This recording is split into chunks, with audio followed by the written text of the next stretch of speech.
Welcome to the Hollywood Outsider, an award-winning weekly entertainment podcast. And on this episode, we will be discussing a few things in movie and TV news before diving into specific TV episodes that impacted us. It's going to be an interesting topic. I hope. I don't know. But let's get on with the show. My name is Aaron Peterson. Joining me today are my fellow host, John Davenport. Hey, Aaron, how you doing today? I do not have that kind of energy in my body anywhere whatsoever. Do you want me to turn it down a bit? I would say, I think you're at a 15 right now. Just bring it down to about 8.5. I don't know what those numbers That's are. a 1. That's a 1. That's a 1.2. That's what That's that a is. 1.2? So Okay. bring it up to about an 8. All right, let's try this. Hey, Aaron, how you doing today? There you go. That's closer. All right. I like it. Is that an 8, 7? It's at least an 8. I was trying to go for really? Okay. Yeah. Amanda Sink is here too, I think. Yeah, hello. And Troy Heinrichs. What's up, everybody? What's up? Oof. Shut up, Troy! Jesus. There it is. That's the Well, 15. Okay. All right. We're back to that. Somebody just ran into a brick wall. That's what just happened. Swerved into traffic. Hit a nun. Something. Don't forget, if you didn't know, that our interview with Reacher star Alan Ritchson, as well as the review of season 1, is out as its own episode in the podcast feed. So just look for it now if you haven't already heard it. We talked to the star, and we also reviewed the entire season, spoiler-free, of Reacher, which will be on Prime Video February 4th. Go watch it. I want a season 2 so bad. So bad. I haven't even seen it, and I want a season 2 so bad. There we go. That's what I'm talking about. Yeah, I'm already down. Like, I as soon as I saw the trailer for Reacher, I recognized bits and pieces of that first book in that trailer, and I'm like, are you kidding? They're going to actually do a book out of this? Yeah, the whole season's the book, the first book, Killing Floor. That's pretty great, because it's of what I read of that first book, I did enjoy it. I got to go back and revisit it again, though. So you didn't finish it? Did you just read the jacket? There's jackets? You just read the description on Wikipedia? Is that what you read? Yeah, that's all I did. That sounds That's all I about did. right. Right. Yeah. I mean, I'm practically illiterate. How do you expect me to read these things? There's no Tom Cruise Easter eggs in there though that I could find. Like no, small action figures hanging around or anything. Nothing. Or crazy running? Is there any crazy running? No tiny throwbacks to the movie. He does run, but he's so big he just lumbers forward. His arms are quite large and in charge. Yeah, they're huge, man. Does he lumber or does he move more like a freight train? Because I imagine him moving like a freight train.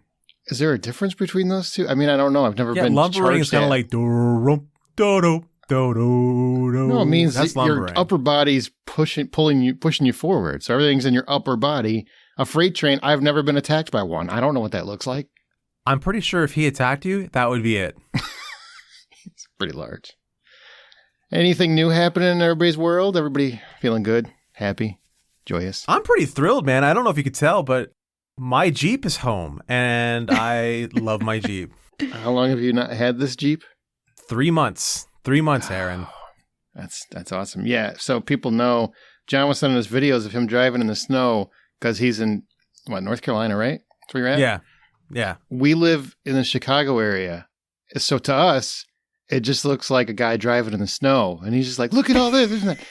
It's just driving in the snow, man. We do this like every day, literally, for 5 months. Yeah, but I was driving on the side of a cliff in the snow. Again, we have those. I've been to where you live. No, you don't. Wisconsin, we've all been to We do. Wisconsin. There's plenty of them in Wisconsin. Trust me. It's Okay, it's called the expressway and the interchange.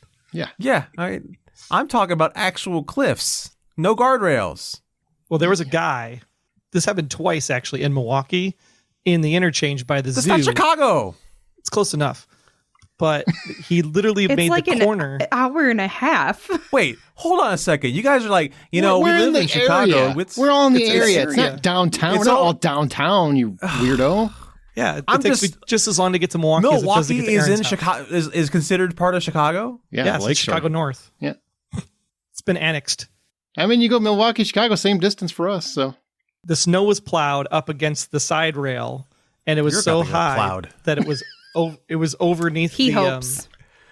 it was over the guardrail. So like people were coming around the corner, Put you over a guardrail. Somebody's coming over the corner. and they ramped. They literally ramped off the interchange and I'm gonna fell. ramp you off real soon. Whatever. I want to hear the rest of this story. I'm the only one listening. We're listening. He fell 70 feet and the truck landed on the tires and the guy was fine. Oh, wow. Okay, well, I don't have anything to say that's funny compared to that. Well, he didn't die, so you can make all the jokes you want. Right. I'm just saying, there's no funny joke to, like, he fell 70 feet and landed on his tires. Like, what am I going to do? Like, oh, I'll make you land on your tires. What? That's not funny. You could just say that he's going to bounce back when he comes back to work the next day. That recoil, Jesus. though, that recoil is important. I'm rubber, you're glue. Whatever bounces off me. It was a pretty shocking event for him, I'm sure. You're trying so hard. It's cute what you guys are doing. All right, so the Halo trailer came out, and I didn't know if you guys, I think you guys got to see it. It was going to be on Paramount Plus. For our project today on the show, I went ahead and did Paramount Plus through Amazon, and I saw the trailer. Mm-hmm. I'm actually okay with the fact that I have Paramount Plus, because as much as I didn't give a damn about that game ever, I'll watch that show. It's The Mandalorian It's with a gold shield. It's really, I mean, to be fair, this came out long before The Mandalorian, so actually Mandalorian kind of rips Halo off if you really think about it. That's true, but if there's going to be like a baby Spartan running around, Baby Cortana. running around, anything like that, then yeah, it's completely ripping off of Mandalorian. But I don't give a shit. I would watch that, just so you know. Baby Cortana. Yeah, it sounds like a great idea. Anyway, it looks great. I mean, originally there was going to be a movie with Neil Blomkamp was going to do it years and years and years ago. Yep. And that never happened. So I'm happy with this. It looks like a solid entry. And God knows we were running short on TV shows. You know what I mean? I had nothing to watch. I'm tired of trying to find things to watch. I mean, this looked exactly like the version of Dune we should have gotten. Fun? Fun. Interesting? Yeah. Engaging? Interesting. Entertaining? I saw sand. I saw explosions. I saw aliens fighting humans. Like it's like a perfect fit. I mean, I don't think Halo's at all like Doom, but I'm with you. Doom would be better. If there's a sandworm at some point in time, You're just going to call it Dune? Are the Dune books even fun? I think the books are fun. The Dune books are fun. They're interesting because it's a lot of like Game of Thrones politicalness to it. So you no, definitely... you could have just said no.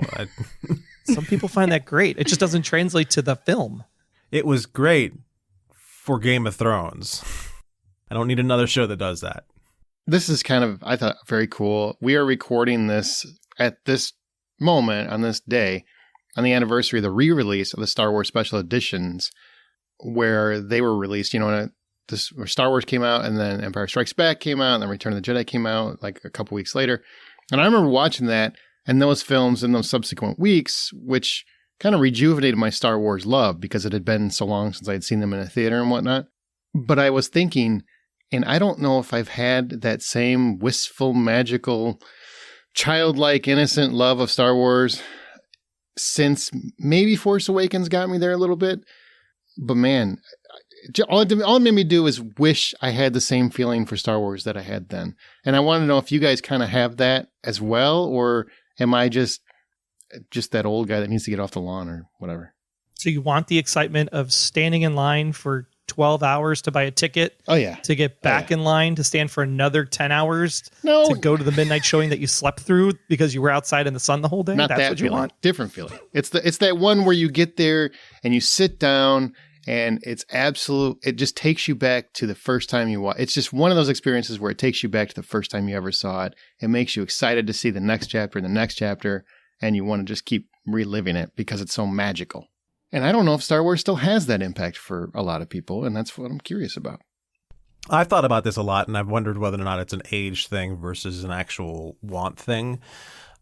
Because I was always a big Star Wars fan, and I didn't need the release of the movies to reopen my love for the Star Wars world, because I had been reading the books throughout the years and really just diving into it as much as I can that way. Before they even re-released these, I actually got a tattoo on my arm of the Rebel Alliance insignia there, and I adored Star Wars. When these movies came out, it was the first time for most of these movies, with for New Hope and for Empire Strikes Back, that I got to see them in the theater, and because I was too young and in a different country for those two, and then Return of the Jedi was very much like I was going back to the theater and being however old I was when Return of the Jedi originally came out. have I had that feeling since then? For Phantom Menace, I really enjoyed the build up to Phantom Menace, much like the same way. And then as the subsequent prequels came out, that build up and that enjoyment kind of diminished with each additional movie. And then with the J.J. Abrams Skywalker finishing saga, whatever you want to call it, for Force Awakens, I was hopeful and I was excited, but not nearly. You're not going to go through like every single movie, right? You're just going to. No, okay. I'm just the same thing I just did. And then the other ones, it was again subsequently less and less excited as the movies came out. Okay, because I was just waiting for, and then on Rogue One, I showed up at 8:45, and I am to the point where Star Wars was something magical and fun and exciting, especially because we had to wait to see more. And when it came back, it was all very exciting. And at this point where I'm at right now is I'm just burned out on it. And I have been for a little while. There's just too much in this world that I don't know. I feel like I don't even have any interest in it. Well, I remember that the special edition release in the theaters was definitely something I was super excited for because, like John said, first time you'd ever seen it on the big screen. Like we were two wee little babies at the time when the first one came out. That's all I'm saying. You're not that much older than I am. I saw it in a theater on a re-release, but long time on a re-release, but you didn't see it in '77 when it actually released. I might have. I don't recall. I was busy, not paying attention and probably shitting myself. Drinking apple juice. That's right, eating Cheerios that his mom chewed up for him first. What? And then Baby Bird. Baby Bird? Yeah. Ew. What the hell? What kind of life do you think I live? Mom, I'm hungry. His Starting mom on couldn't it. afford Cheerios. He's told us he's been poor. I don't think it's going to have a magical childlike innocent love of Star Wars. I don't think that that's ever going to be there, but I think that there's a anticipation factor because I think some of the things they're doing book related when they were talking about the High Republic and the olden days and things before Skywalker and Anakin and all of that stuff came to be, like there's some great stuff there that you could tell some really great stories with. And I think could be really great movies, especially when you see it in the final chapter of the Skywalker saga, when they go down where the Emperor is and you see the giant statues.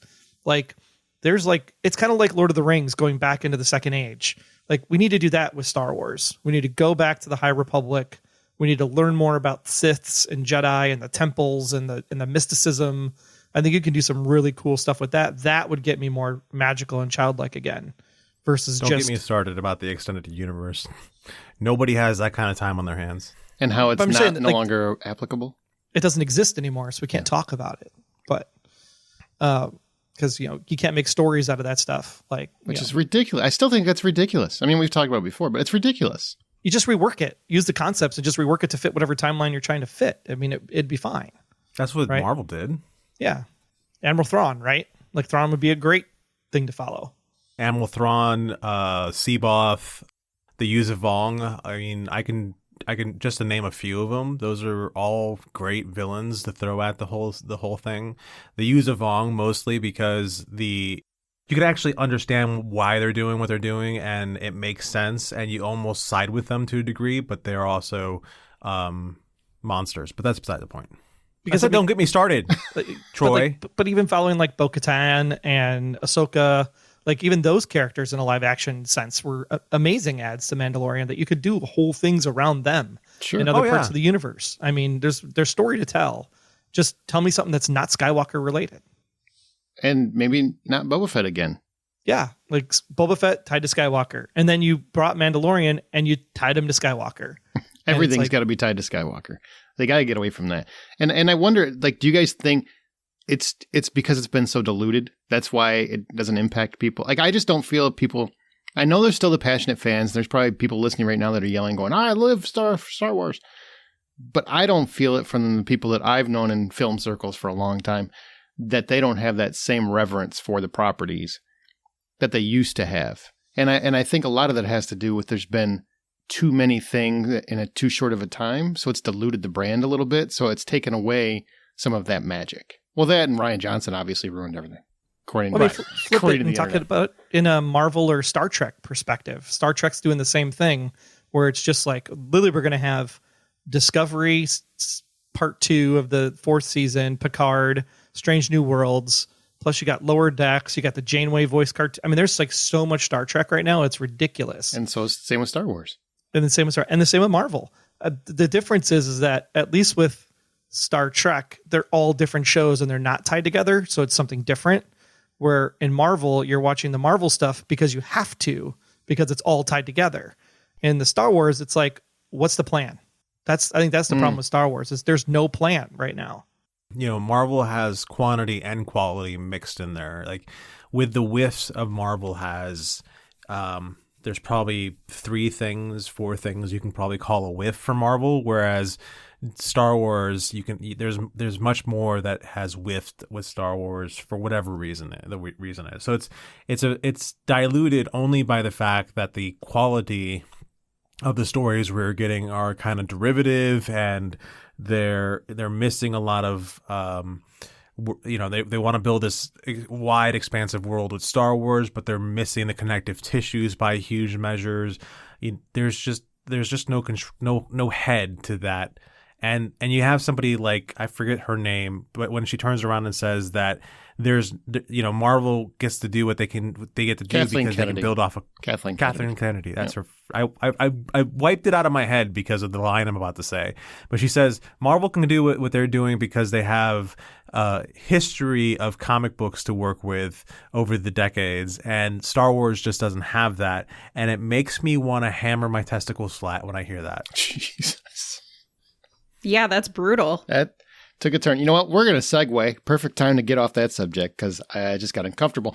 But we're going to kind of move on to a similar subject because another franchise that has been diluted to hell that I had lost my excitement for with the last movie, probably because The Rock wasn't present, kind of got me excited again.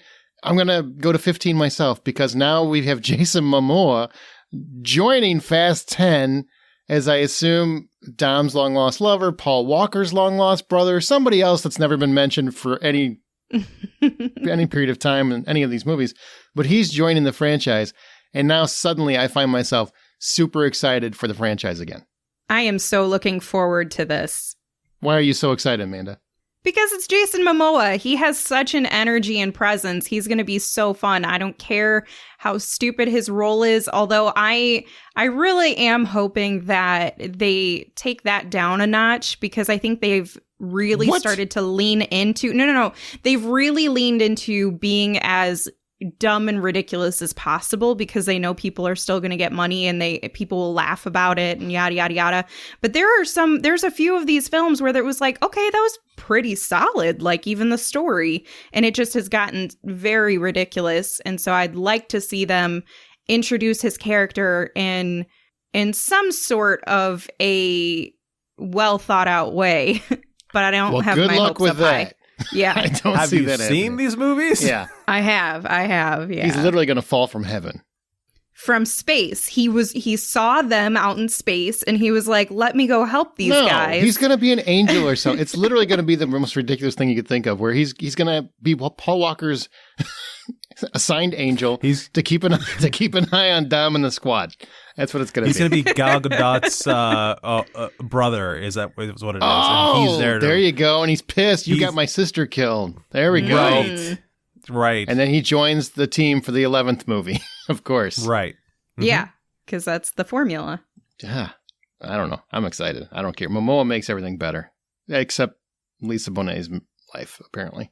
All right. Wow. So, Dang, too soon. That was bogus. No. I'm sorry. The shame within me. The shame within me. You're above that. No, I'm not. I mean, we don't slander the man. I'm not slandering. I love him. He's one of my favorite people in entertainment. Shame on me for even trying that bad joke. Awful. Let's talk about something sexy. Let's talk about Euphoria. Because that show's under attack by DARE. You know, the Dare to Keep Kids Off Drugs people. For glamorizing drugs and sexuality because it's dangerous for kids. You know, it's basically making it look sexy to have sex and do drugs. I hate to break it to you, they didn't need Euphoria for that to look interesting. Okay? But many would say that it is presenting this in a truthful manner. It's actually being truthful to how teenagers are in today's environment. Now, I gotta be perfectly honest. I don't watch Euphoria, but I know everybody else does. Does art have a responsibility to be safe? That's the question. It does, but to the comments that are being made by Dare on Euphoria, I've seen the show. I'm caught up. I've seen all the episodes, and it is not glorified or glamorized, I don't think, in any way. They make it so apparently awful. They're looking at it not from, I mean, you're getting it narrated and told from Zendaya's perspective, sure, but it's not as lovely. Like, you get to see the gross, horrible pieces of addiction and how it affects and ruins relationships, and how, like, just all of the things that come with doing drugs and then getting off of drugs and wanting to do drugs again. Like, it's not, I don't think it's glorifying it at all. There's a difference between drugs are so much fun, here, let's do this and let's party. And maybe they haven't watched the show and they just have seen some clips or whatever. And maybe they could take that incorrectly by making an assumption. But if you're actually watching the show, it is representing the true reality of addiction and trauma and how the two feed into each other, and the repercussions of that, the consequences, and how generational trauma, if it's not broken, is just going to perpetuate all of that. And it is not cute. It's not nice. It's not fun. It's very cringy to watch because it's uncomfortable. It doesn't make me want to do drugs. It doesn't make me want to be these kids at all. Well, it comes down to the same problem that we always talk about all the time. It's rated TV MA. Where are the bleeping parents? Yeah. That's the problem, Dare. Hey, Dare, maybe you should send out a press release that says, hey, parents, be some freaking goddamn parents. Because the whole point of the show, if you're going to show it to your high schooler, is that you sit down and you watch it with them so that you can have a conversation about it. It's just like 13 Reasons Why. You don't let the kids watch it by themselves. You sit down and you watch it with them. It's not the art's responsibility to make it all safe and princesses and rainbows and Care Bears and My Little Ponies all the time. Like, there's real shit that goes on. My kids are in high school. This stuff happens. It is literally happening every day. I literally had a conversation we were teaching about French kissing in 7th grade at a church in a Bible study group, and the mom freaked out. And I'm like, woman, like, you do not understand. I hope you started that way. I hope you're like, woman? I did. I was you like, females. I love the juxtaposition of this. I was in a church meeting doing some church learning, and I was like, woman, you're going to go to the kitchen and make some sandwiches for the rest of us. That is not what he said. I literally said, if you don't think your kids are doing this already, you are out of touch with your kids, because I was a 7th grade student who French kissed the pastor's daughter. So I'm telling you. Ooh, you're a little rebel. That's a story you're I kind of want to hear now. I really do. It happens. I mean, and that's the thing. Parents take no responsibility for I should say, not all parents. Most parents take no responsibility for the upbringing of their children today.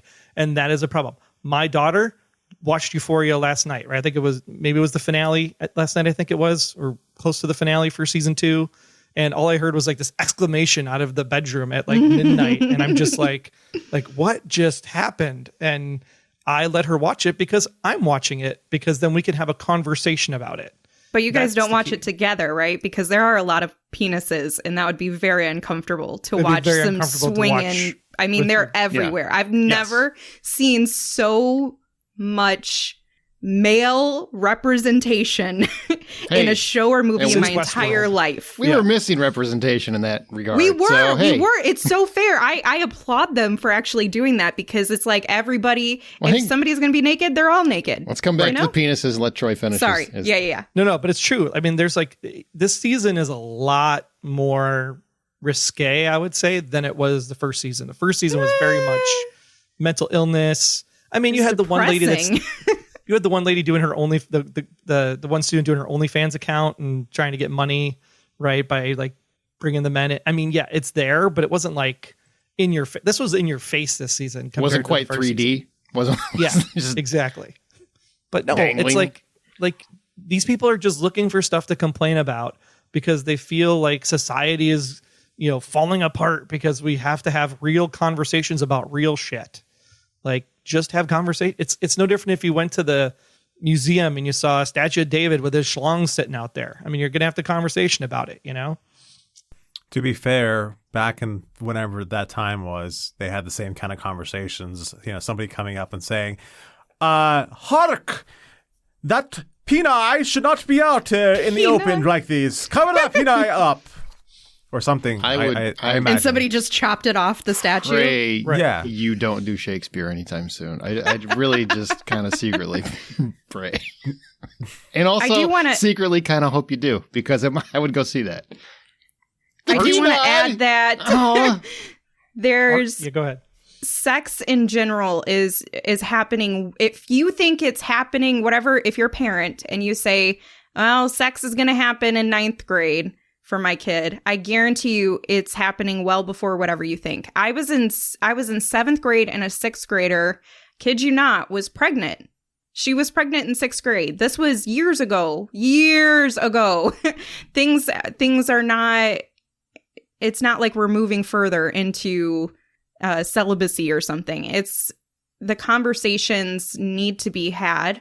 But at the same time, and this is, I think, where Troy and I differ, I think there is somewhat of a responsibility to not censor what you're putting out there in terms of content, but how you're presenting it. So if you're going to have somebody we'll go back to 13 Reasons Why, who is suicidal and who makes that attempt, putting it in such a visual way, while it has a lot of impact on many people who haven't maybe had that experience or who have recovered from experiences, those who are going through it are then, research says that it can impact their decisions on it. And so it's a combination, and this is just my opinion, of doing it in a safe way, but not restricting what you're showing, and also society and parents taking responsibility to connect with their children. But I also recognize that not a lot of children don't have parents or guardians, to even be there. So I do understand where you're coming from, Amanda. I mean that legitimately. I am not a fan of that is a viewer problem. It shouldn't be the art's problem. The artists should be able to present it however they see fit, and then the art is judged based on what it is, in my opinion. I'll never agree with that concept. I understand why you do, because you care very much about triggers and whatnot. And it's not that I don't care about that. I just feel like if the artist has something in mind, they should put it out there. And if society condemns them, then they condemn them on their own merits.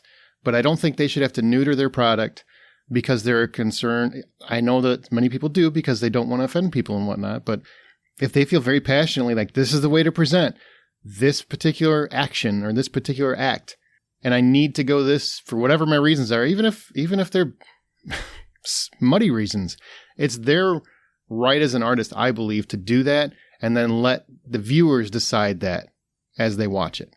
I don't think people should censor. I really feel like we as a society are so worried about offending 18 people that I think art does suffer from it. There isn't as much as I look into independent film, and I look in, because that's where a lot of the chances are taken, or I look in mainstream television and film, I don't see as many chances being taken anymore.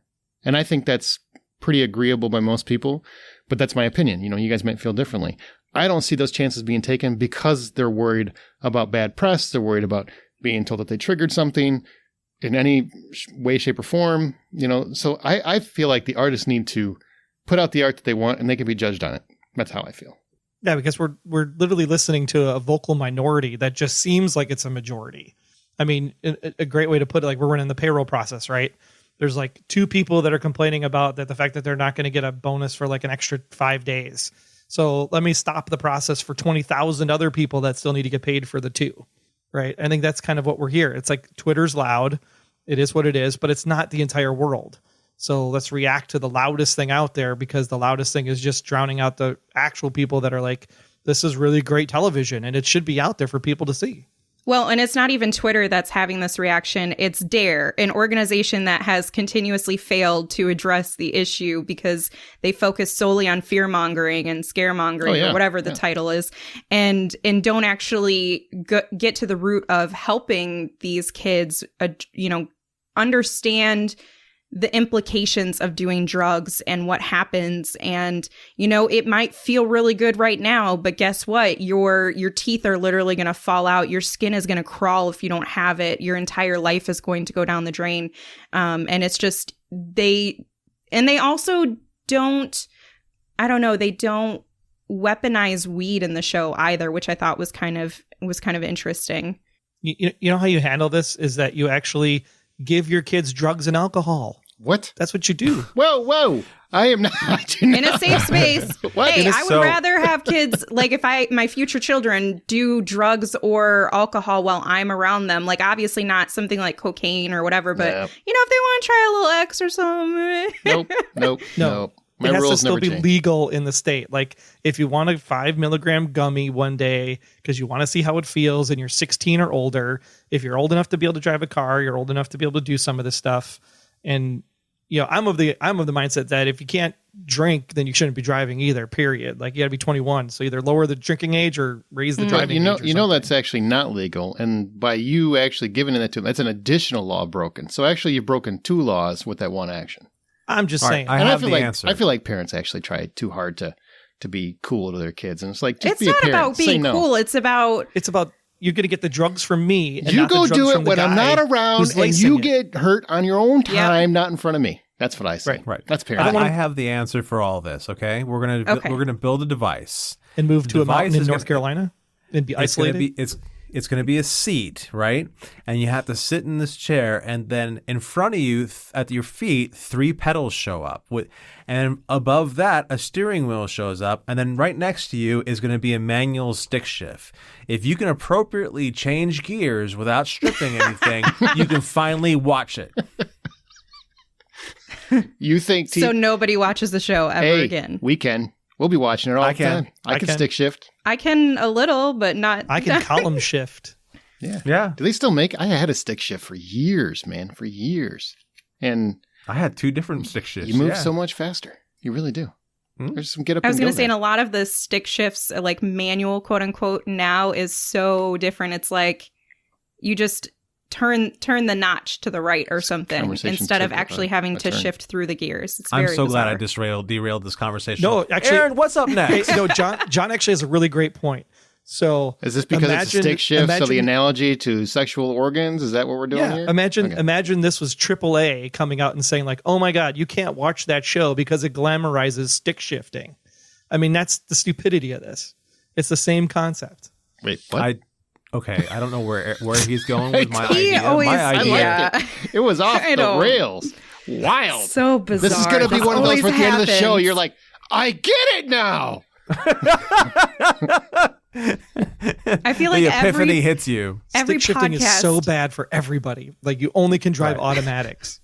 Every Right. podcast, we have to have a moment where Troy tries to make an analogy and it fails completely. It just gets obliterated. Or, And we all just sit around wondering, what the hell was he talking about? you know what? Right, but you gotta- He convinced a lot of people that car in Fast I 9 know, could he go to convinced space. you! A lot of He people bought that convinced whole you! argument. So there might be some truth there, and I'm just too stupid to understand it.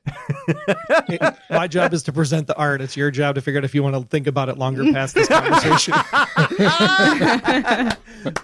There you go. That was good. That's funny. Remember, you can always find more information at thehollywoodoutsiders.com. Join our Facebook group, which is The Hollywood Outsider, over on Twitter at @BuyPopcorn. You can also join our Patreon, where you get 2 bonus episodes a month, depending on which tier you sign up for. Our show is independently funded, so it does help the show. We really do appreciate everybody that joins and tries to support the podcast. And you can do that by going where, Amanda? Where can they go? I'm going to see if you're paying attention. Patreon.com/The Hollywood Outsider. All right. And I want to welcome Nate Merrick. Welcome, Nate. to Hi, Nate. supporting The Hollywood Outsider. I hope you enjoy all the content that you just had immediate access to. So thank you for that. Patreon.com/The Hollywood Outsider. Now we've got 2 spoiler-free reviews, starting with Last Looks. Well, Last Looks comes out in a limited theater release on Friday, February 4th. Aaron saw this one. It is about a disgraced ex-cop who seeks solace by moving to the woods, but his quiet life comes to an end when a private eye recruits him to investigate a murder. It's directed by Tim Kirkby, based on Howard Michael Gould's novel, and it stars Charlie Hunnam, Lucy Fry, Morena Baccarin, and Mel Gibson. So the cast is super solid. It's amazing. So anyone who knows you, Aaron, knows how much you love a good mystery. Mm-hmm.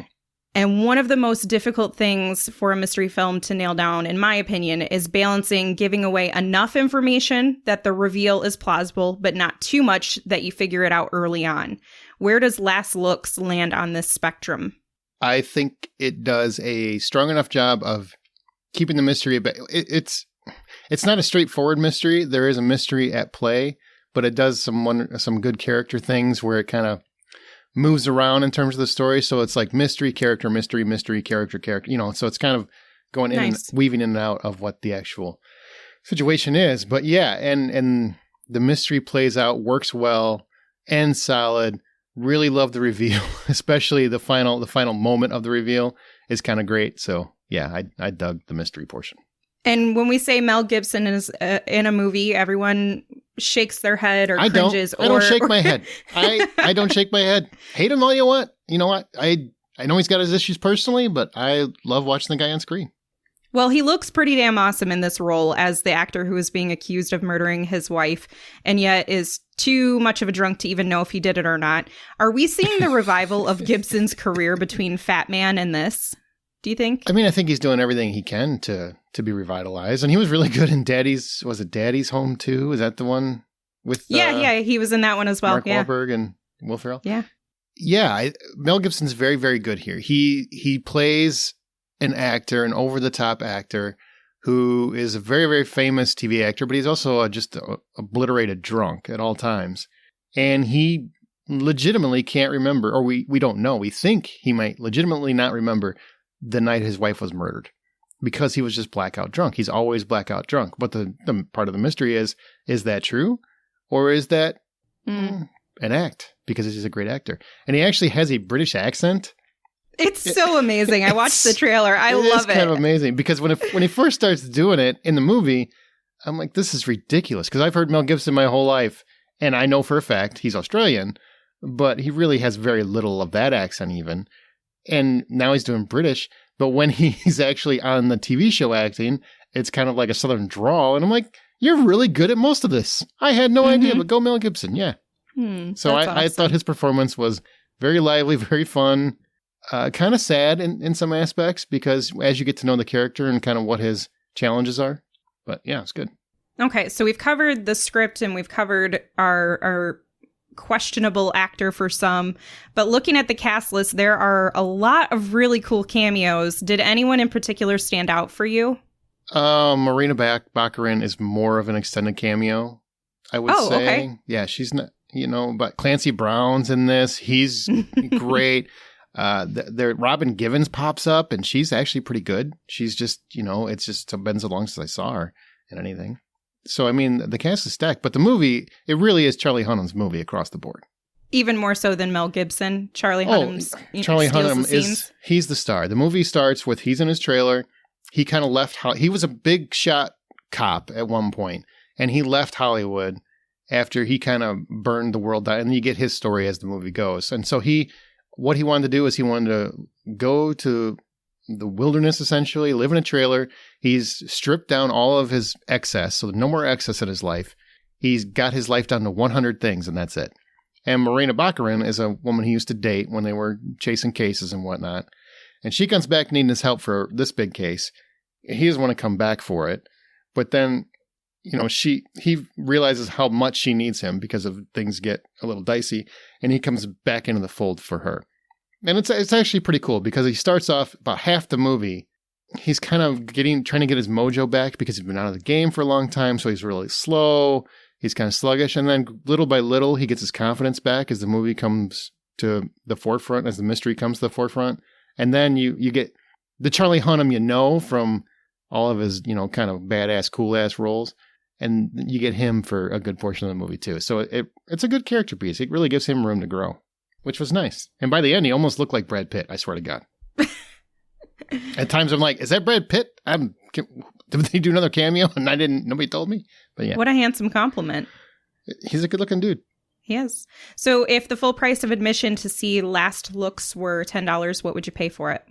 $6.50. It's a fun little murder mystery that really kind of plays off Hollywood and how they just love to stroke egos and how that can be a problem in many respects and how the business works and some of those things. And the mystery portion, it really reminded me of, I don't know why, but there was a Kevin Kline movie a long, long time ago called The January Man that nobody saw. And for whatever reason, I just love that mystery aspect and how Kevin Kline played the role. And this kind of reminds me a lot of that. So if you even are one of the 8 people that saw that movie, you might be really interested in this movie too. Awesome. Now, the other one that Troy and Amanda saw, and I've seen parts of, but I haven't seen the whole thing. The Woman in the House Across the Street from the Girl in the Window. Mm-hmm. Okay. Troy, take it away. Yes, this is awesome detective noir called Veronica. No, it's not. But it does star Kristen Bell. And Kristen Bell does do some detective work. And her name is Anna, not to be confused with her Frozen character by any stretch of the imagination. But this just kind of tells you what kind of craziness this is all about, because it centers around her, where every day is basically the same. She sits in her chair, looking out her window, drinking her giant glass of wine that holds one entire bottle in the glass. And she just basically watches life go by without her because she's mourning the loss of her daughter. But when a handsome neighbor moves in across the street, Anna starts to see a light at the end of the tunnel until she witnesses a murder inside of the house. Or did she? So, as we said, it stars Kristen Bell. And I have to say, Amanda, like, what intrigued me about this show, first off, was the trailer. The trailer looked like it was complete satire from like The Woman in the Window or The Girl in the Window. It's like totally trying to rip off of something else. And I was like, Kristen Bell, detective work, sold, right? And then you watch the first episode and you go, is this the same thing as the trailer? Did you get that same kind of vibe the first couple episodes? So I didn't watch the trailer. All I needed to know was Kristen Bell was in it and I was going to give it a shot. And it's on Netflix, so, easy peasy. So I watched the first episode and I'm like, oh, this is intriguing. I even went back. There's the very, very beginning. There's like a flash montage of memories. And so I went back to like look through it before I started the next episode. Like, ooh, I want to get the details. What was going on here so I can plan out, what happens in this mystery. And the mystery is still very real. It still exists. It's just there's all of these satirical moments along the way. And I got to the second episode, and I think it was probably like a quarter or halfway into it. And I was like, oh, okay. So this is not 100% serious as a mystery. This isn't like an actual murder mystery. This is a combination of them kind of doing a mockery of the subgenre, if you will. And Kristen Bell just 100% delivers on it and makes you feel like you're in the best of both worlds. Who do you think from the cast was the most entertaining to watch in that juxtaposition between Kristen Bell doing this mockery of these genres, the whodunits or what have you? Like, who do you think played the best off of her as the thing progressed? I really enjoyed her relationship with or encounter with Rex, who's played by Benjamin Levy Aguilar. Now be careful, no spoilers, because I don't. No, it's just there's just an encounter between the characters, and I just I don't know. It really just shook me. There were a couple moments where I was like, I I was watching one of the last couple episodes or whatever, because there's only like 4, right?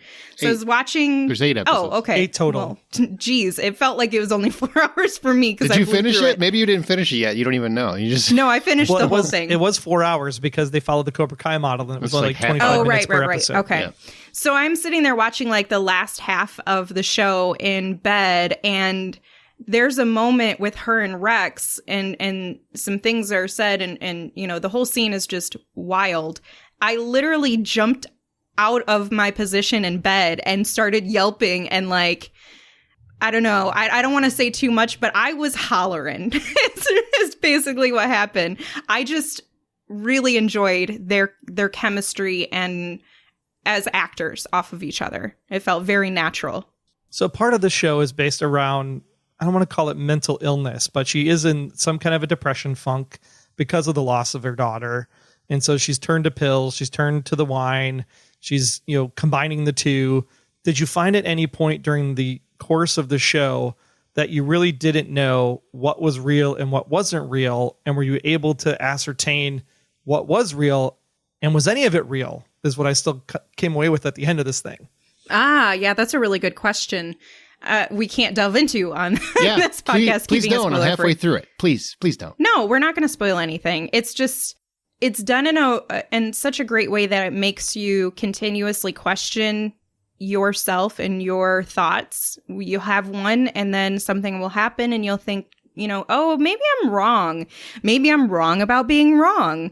And it's a nice movement, because while I'm enjoying some of the comedic aspects of the show because it's so satirical, and I feel like you only get that satire if you've seen some of these other films. Otherwise, you're really out of the loop on it. Not to sidetrack, but I had a friend who watched it, and she's like, I hated that show or whatever. And I was like, you also don't watch any movies, period. You just decided to give this a go, so you're not going to understand half of it. And when it came down to the reveal, were you excited? Were you shocked? Were you like, oh my God, I can't believe that just happened? So this is bizarre. I'm normally not the best at predicting what happens, but for some reason, my brain is super weird, and I started to figure it out, and I was right. And I was shocked at both how the reveal happened and the fact that I was right, because I just didn't, I don't know. All of it was very unexpected of like how these events turned. And I don't know. There's so much that I feel like can be left to your interpretation in the final moments of the show or movie. And I think that's the key, right? Yeah. It's that you walked away from it and you assume that there is a reveal, and you assume that all of this stuff went down. And yet with like the final moments of the show, I'm still wondering if any of it actually happened or if she's just laying in a psych ward somewhere. You know, that kind of sounds like a spoiler. So it's not a spoiler. The whole point of the show is like a lot of this is made up in her head because she's mixing pills and drink, that you just sit there and go like, did any of it ever happen? That's what I want to know. I think what Troy's point is that this show is definitely messing with your mind and leaves the conclusion where it could be a conclusion or it could not be a conclusion. And you kind of have to interpret that on your own. So while you have an on-screen ending, there's some pieces that they intentionally don't fill in the dots on. And I think that's what makes it a great show, because you literally walk away from it going, do I actually trust what I saw? And do I want to see a season 2? Because I need to know what happens next. Because is what happens next actually going to happen? That's the question. And I think that's what makes good TV. It was a lot of fun. And I cheered. I cheered in that last episode. I was just like, that is the craziest stuff I've ever seen on TV in that last episode. Yeah, it was pretty wild. I love that. So when, I don't know, I went back and watched the trailer after the second episode because I was like, I must have missed something, because this is very much like so much satire's in here. So I watched the trailer and I'm like, okay. And I thought maybe with her wine drinking that it was like occasional. This woman knows how to party with some wine.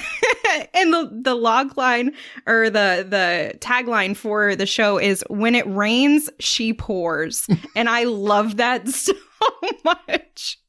Which I didn't see until after I saw the show. And I was like, that is so clever. It is. Because it's so true. Yeah. And I totally need to have the wine opener that she used. Like just that whole like. Everybody on the internet is like, where do I get this? 100%. That was the first thing. When she opened that first bottle of wine, I was like, damn, I need one of those. And the giant basket of corks to hold my corks for sure. Well, $10 is full price of admission. What do you get? This new Kristen Bell entry, the woman in the house across the street from the girl in the window. I'd probably give it 7 out of 10. I'm probably there with you. I would say 7 as well. I felt, because I saw the trailer at first, I felt like the first 2 episodes were slow.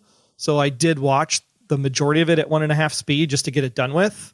But I did watch the final episode at normal speed because I think it would have been just that much more ridiculous at 1.5. How do you watch TV at 1.5 speed? Like, seriously. It's you're not You're hard. a masochist. They changed it's pitch shifted and everything. It's fine. There's just a lot of sitting around and like looking out the window. And it's like, I don't need to sit there for 10 minutes. Like, give me that in 5. Well, I'm glad you soak in the ambiance. You're just like, no, I got to get to my own wine. I ain't got time for this. I ain't got time to be Exactly sitting. right. My cup is empty. I need to finish the episode to go refill my cup. Jesus. All right. Any recommendations from any of you guys on anything we haven't already talked about before? I have to say that if you go to YouTube and just put the opening credits to Peacemaker on a loop, it'll make your day so much better. We've already talked about this. All right. Let's go to our From the Outside In topic.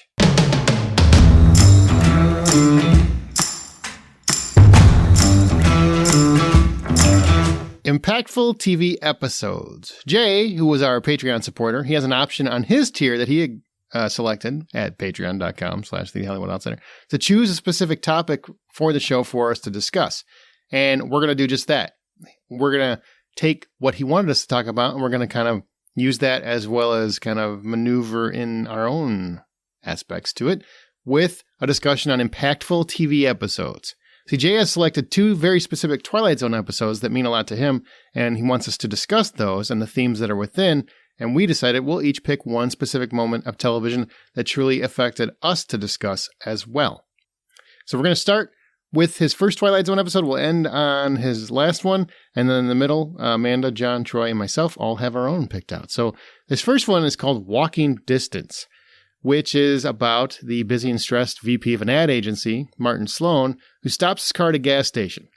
When asked, the attendant tells him it will take about an hour to change the oil and perform a lube job, if you know what I mean. In the meantime, Martin realizes he is 1.5 miles from Homewood, the hometown he left 25 years ago, and decides to walk there. Very soon after, he finds that he has returned to his past, where he finds his 11-year-old self and his parents. And he even manages to chase his 11-year-old self, who breaks his leg, and then he finds himself afflicted in the future, or in the current time. You know, it's like Back to the Future in that way. So it's an episode about how much simpler childhood is and how subconsciously many of us wish we could go back there. At least that's how I saw it. So how did you guys see the Twilight Zone Walking Distance, which both of these episodes are in the first season of Twilight Zone if you have Paramount Plus, by the way, if you want to watch them? Well, when I was watching this, it just reminded me of wanting to appreciate my current life and also appreciate childhood, because I think wherever you're at, it doesn't matter what time period, you get so overwhelmed and stressed by your current situation.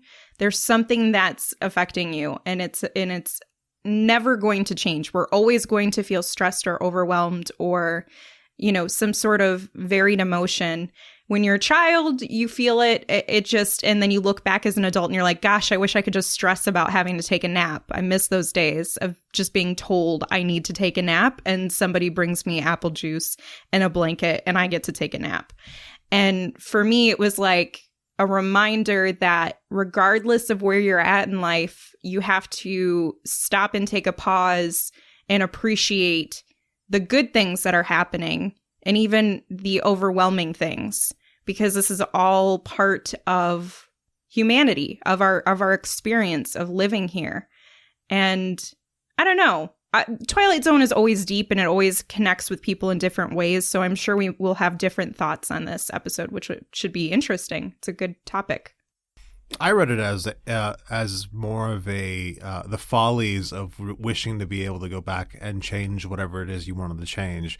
Because one of the things that this character wanted to do was talk to his younger self and explain that the things he's going through are the best parts of his life, and in the process, and in his drive to do so, he created a situation in which he has to now deal with this bum leg that he's got because he caused this accident to his younger self. So he's dealing with the repercussions of his own actions and not being able to appreciate who he currently is, and trying to change who he is by affecting this past when he realizes that's where he is. I looked at the environment that it was taking place in and going, I know this is a time travel episode, and as they time travel through, because it's obviously Twilight Zone, right? So it's black and white already. It's got this late 50s, early 60s kind of look to it to begin with. So when he goes back in time in this town, then you sit there and go like, well, is he back in town or is it not back in time? And when you get to the soda shop and he's like, it'll be a dime, you're like, okay, he is back in time. But he's back in time like in the 30s, and you're going like, wow, the 30s really doesn't look that much different than the 50s and 60s. And I started to think like, wow, like if you think 2022 and go back to even like 2000 or even the early or middle of the 90s or whatever, like how different society is today in that technology revolution that, you know, like seriously, Skynet's going to kill us all at some point in time because the technology is just outpacing God us. hope. You know, Jeez. it's just crazy. Like, you know, like BlackBerry was barely on the map in 2000. BlackBerry. Oh, the good that's old a pull. days. Right? Jeez, I And, like, remember that bad boy. And like BlackBerry doesn't even exist anymore. Like I remember having my first like brick Nokia like in 1995. It's And crazy. it's probably still put together and works and operates because that's absolutely. Nokia. You know, I think that was the biggest thing was like the simpler life in the 30s and the simpler life in the 50s and 60s compared to now. It's just like, wow, like even in the 60s, they felt stressed out compared to the 30s. Like how much more stressed out are we all as a humanity right now? It's insane. Yeah, and he was just stressed out that ice cream cost 20 cents more. I know. Although I'm all for 30-cent ice cream. Like I would be so fat. I really, really would.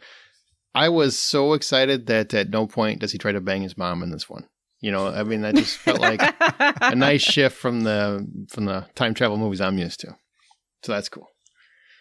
It was an interesting episode. I mean, I think the other episode is way more interesting to me personally. Yeah, that one's deep. yeah, it felt more Twilight Zone. Yeah. Deep. And it's very, very deep. And we're going to get to that one in a second. But first, you know, talk about your episodes. Amanda, you're first. What specific episode of any TV show really, really impacted you? And why did that particular episode impact you so much? So the episode that I chose should not be a surprise to anyone. It's Buffy the Vampire Slayer, The Body, Season 5, Episode 16, which premiered on February 27th, 2001. This episode... Whoa, hang on. You brought the date with you. I brought some research. Okay, Yeah. all right. Some Nice information.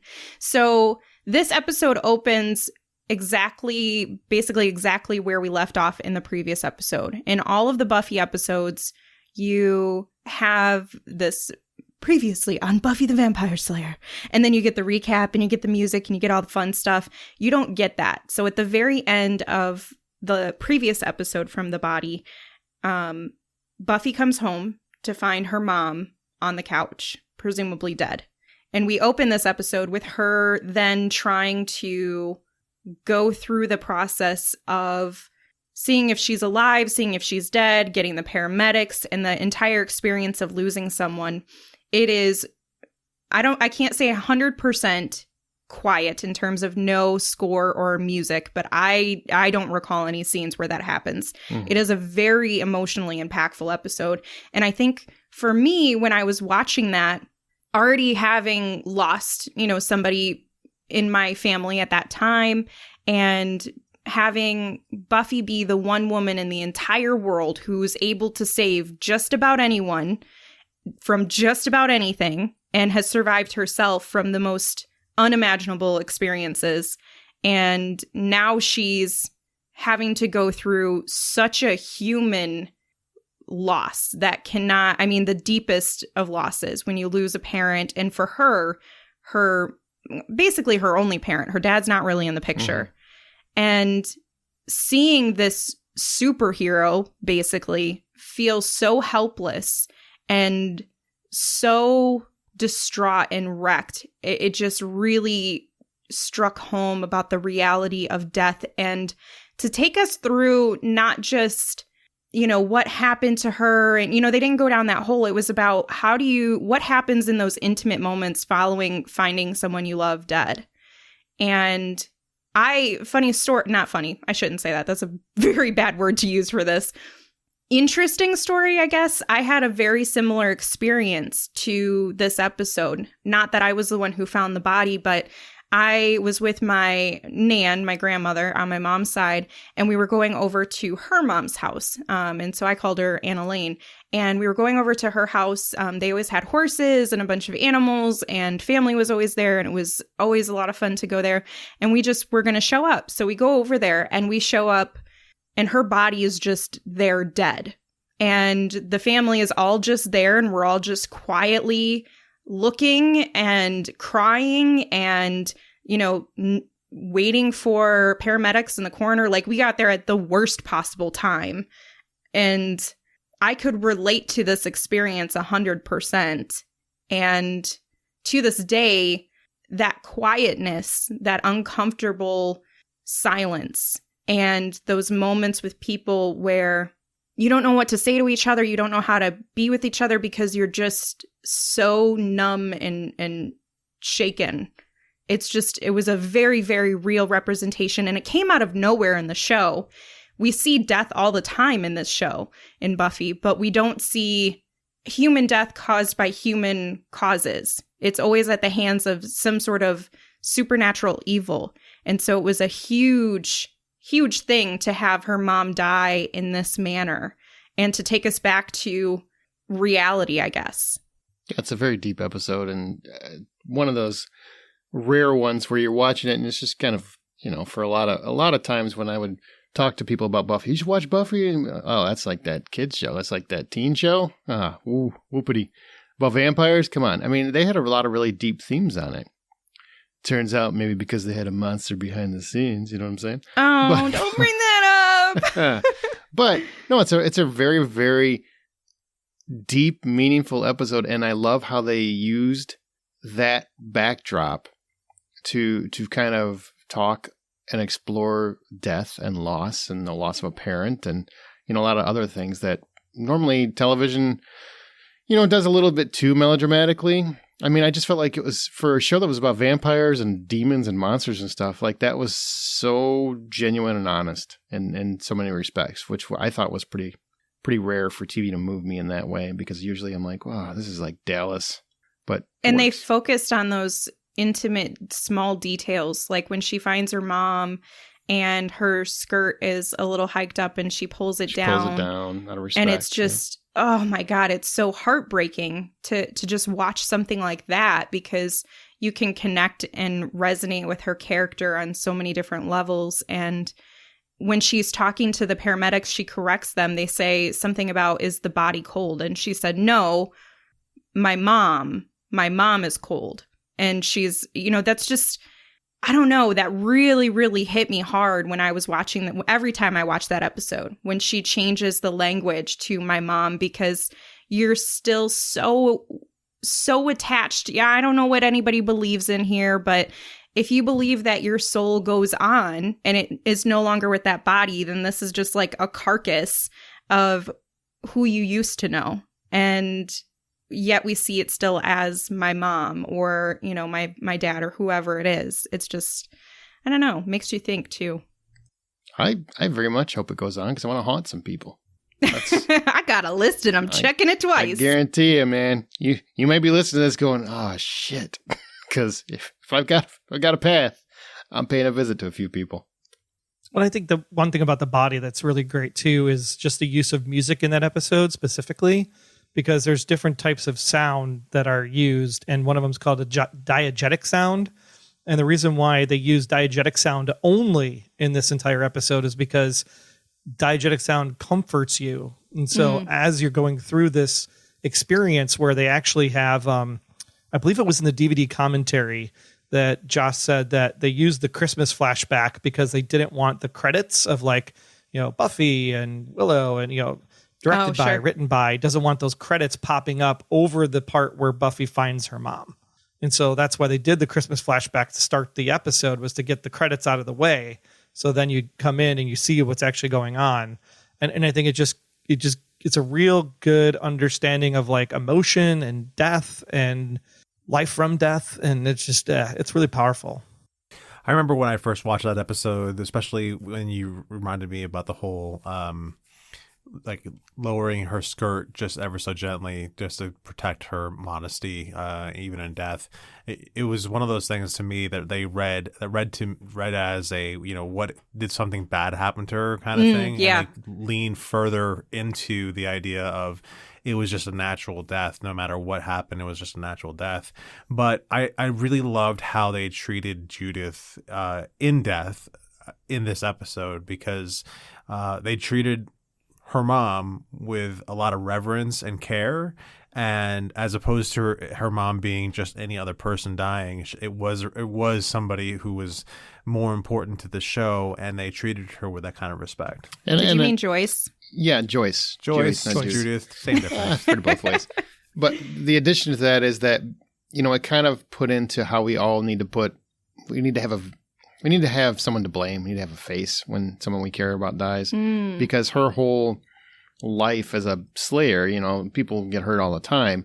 And so she really, really, I think subconsciously just wanted it to be one of her enemies that did this. So she has someone to avenge, she has someone to seek her vengeance on.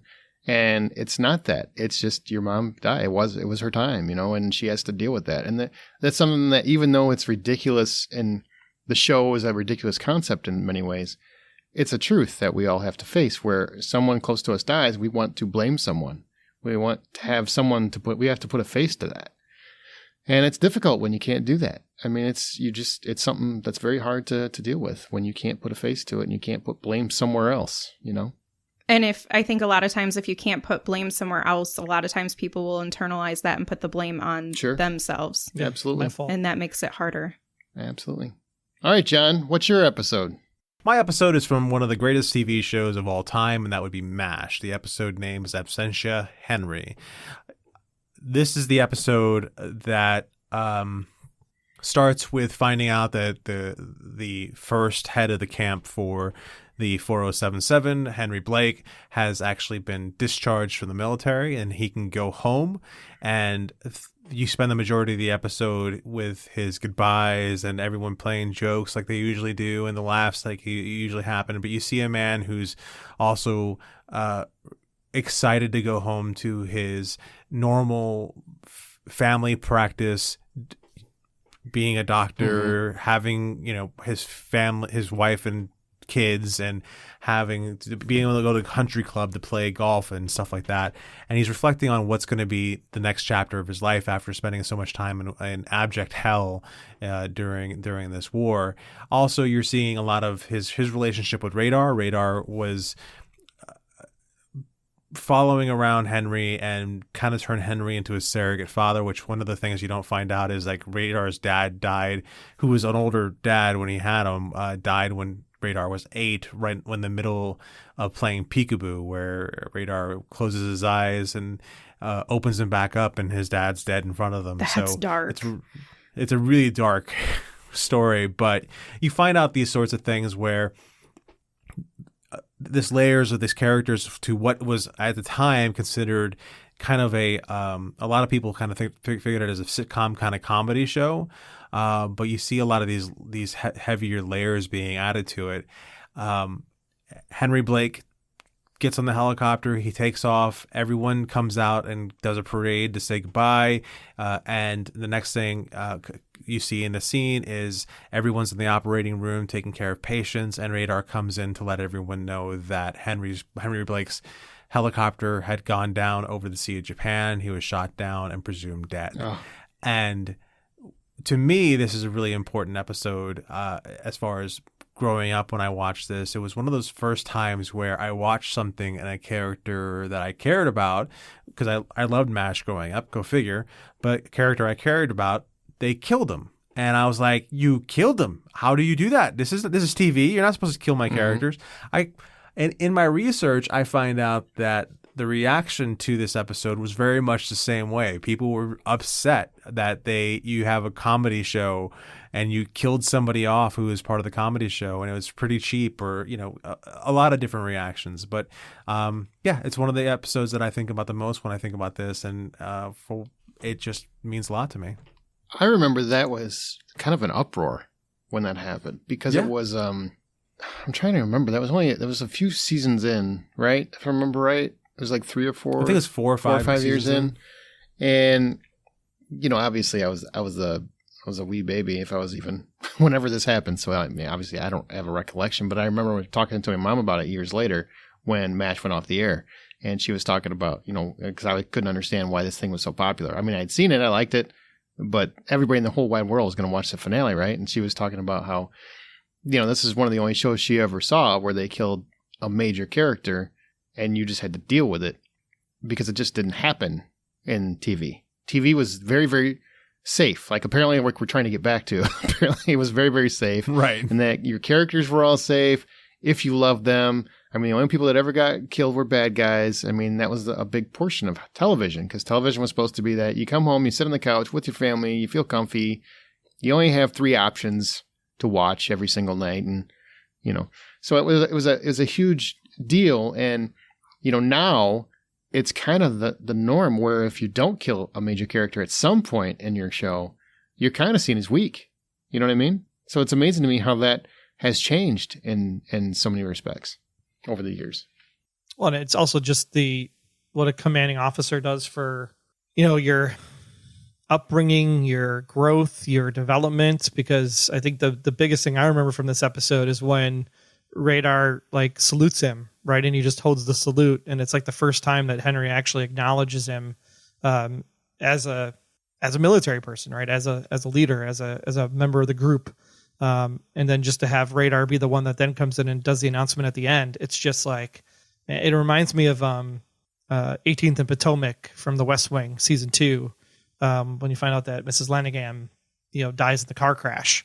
And it's just like, that was like right at the end of the episode. And it had that same kind of feel where it's just like, I can't believe that just happened. Right. Cause you're at the end of the episode and it's like the last 2 seconds of the episode. And you're just like, wait, what?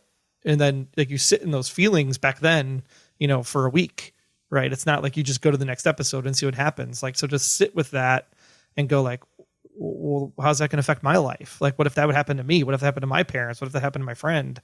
I mean, that's a lot of pain to sit with for a week, even though it is just a TV show, but it makes you wonder. Good points. It's a good pull too, because I mean, unfortunately, a lot of people don't reflect on the older shows that really paved the way for so many shows that are around today. And MASH is, I think, one of the most popular shows of all time. And the finale, I believe, still is the most popular episode of TV of all time. Yeah, in 2005, TV Land included this episode as one of the top 100 most unexpected moments in television history, and that this was number 15 in that. And in 1997, TV Guide included it as the episode of the 100 greatest episodes of all time, and this ranked number 20. And then you got a couple, over the years, you've got it popping up every now and again as part of pop culture. Family Guy did a spoof of it. It showed up in a book. Cher did something with it. Yeah, it's been showing up a lot of different places. Excellent. All right, Troy, batter up. What's your impactful TV episode? Mine, I'm going to put a spoiler alert out there, because if you haven't seen The Leftovers on HBO, I'm going to be discussing the Book of Nora, which is the series finale to The Leftovers. So if you don't want to know how The Leftovers ends, go ahead and skip ahead, 5 minutes or so. Now, Okay. What's very important is in 5 minutes and 45 seconds, I want to repeat whatever the ending of the show is. Just so that they skipped ahead 5 minutes and like, all right, I'm good. Then you're like, and I can't believe that some bitch died. Oh, man. That's what I want to do. Okay, so for those that don't know what The Leftovers is about, a little setup. The Leftovers explores what happens to humanity when 2% of the population all of a sudden one day disappears. It starts on the 3rd anniversary of the disappearance and introduces us to our main character, Kevin Garvey. Throughout the 3 seasons, we intertwine Kevin's grief with that of a bunch of supporting characters, one of them being Nora, who's played by Carrie Coon, who lost her entire family. She seems at the start to be kind of a small part, but as her and Kevin's relationship grows, the focus kind of shifts more towards Nora than Kevin. And the finale actually takes place decades after Kevin and Nora's codependent relationship goes up in flames, literally in a hotel fire that the two of them actually caused. That happened midway through season 3. So in the finale, in the Book of Nora, Nora is convinced that a machine can send her to the other side where the 2% of the population went. Of course, we don't get to see what happens to Nora after she enters the machine, just that she is alive some 20 years later, living in Australia, which is where Kevin actually shows up on her front doorstep to meet her. Once Kevin convinces her to have a conversation, they actually sit down and Carrie Coon delivers a story about what happens after entering the machine.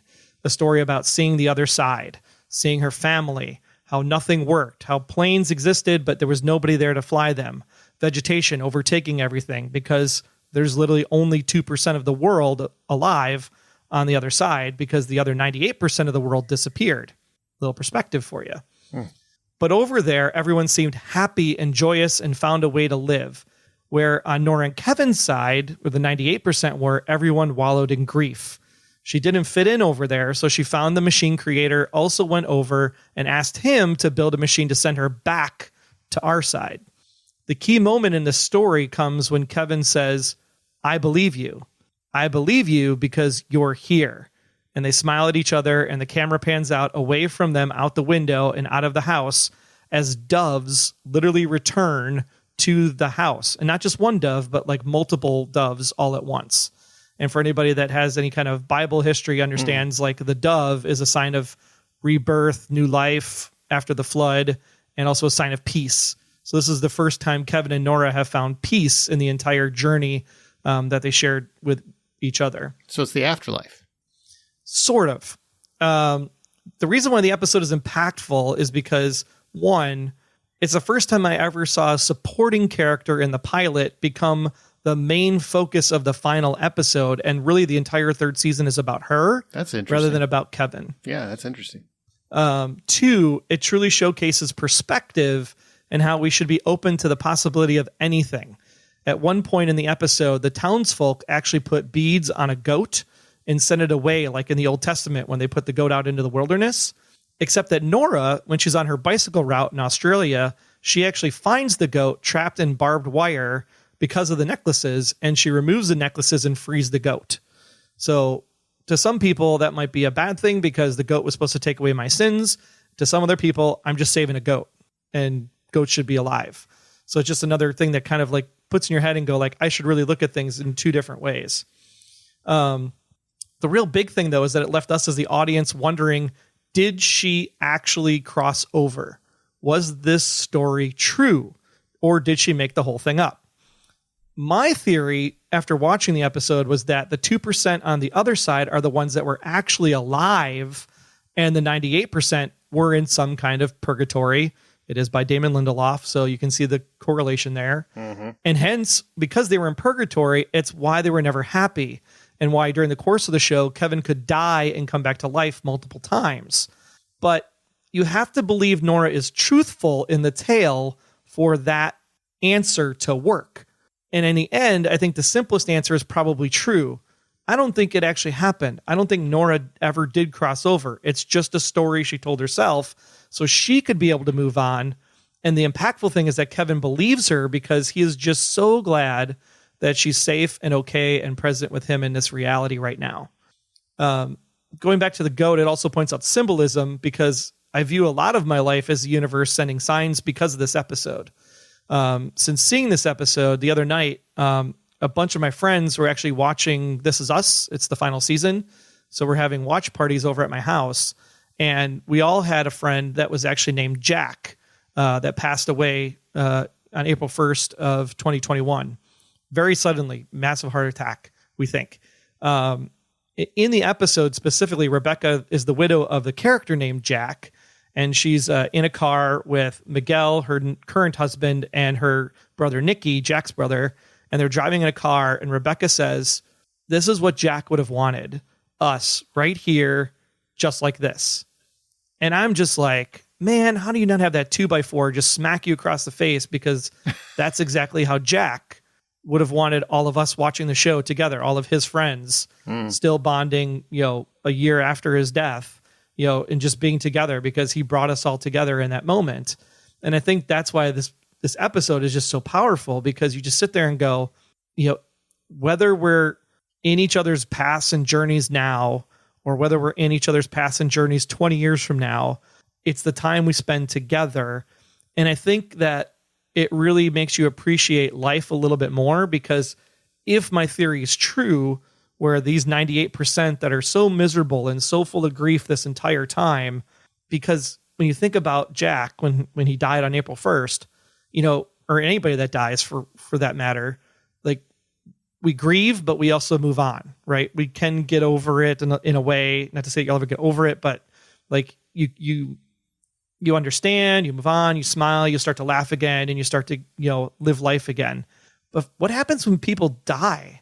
Like, you're just ripped out of your existence instantaneously. And wouldn't you just be pissed off at the world and just angry and like, Oh, it's kind of like the flip side of death, right? Yeah. And I think this show really showcased that flip side of death. That's why it's so morbid and so, why am I watching this and suffering this entire time, especially in that first season, is because you're literally witnessing what it would be like to be dead. And I think that that's like super impactful, just to be like, oh, even though these people are potentially dead and this other afterlife could potentially exist, or maybe it is the real life, the fact that she crosses over and wants to come back because she doesn't belong there, I think is really interesting to like just sit back and go, man, like, I appreciate everything that much more that I have now, because I don't know what it's going to be like on the other side. And I appreciate the people I'm with, because, whether I'm right, whether I'm wrong, it doesn't matter. Like, right now, it just matters that you're here. And that's all that matters to me. That was very deep, Troy. Yeah. Although I think it does matter if you're right. I've known you long enough. I think there's it matters a little small bit. amount. I tried to read up on this so that I can actually have something intelligent to say about this. And I tried to read it 3 times today. And then I sat here and listened to you talk about it. And all I know is that I ain't watching this show. It is. I mean, I had a hard time with it, but I will say, I mean, I know a lot of people love this show. A lot of people rave about it. Even if it wasn't for me, I know many people that just love it. Troy does, Scott does.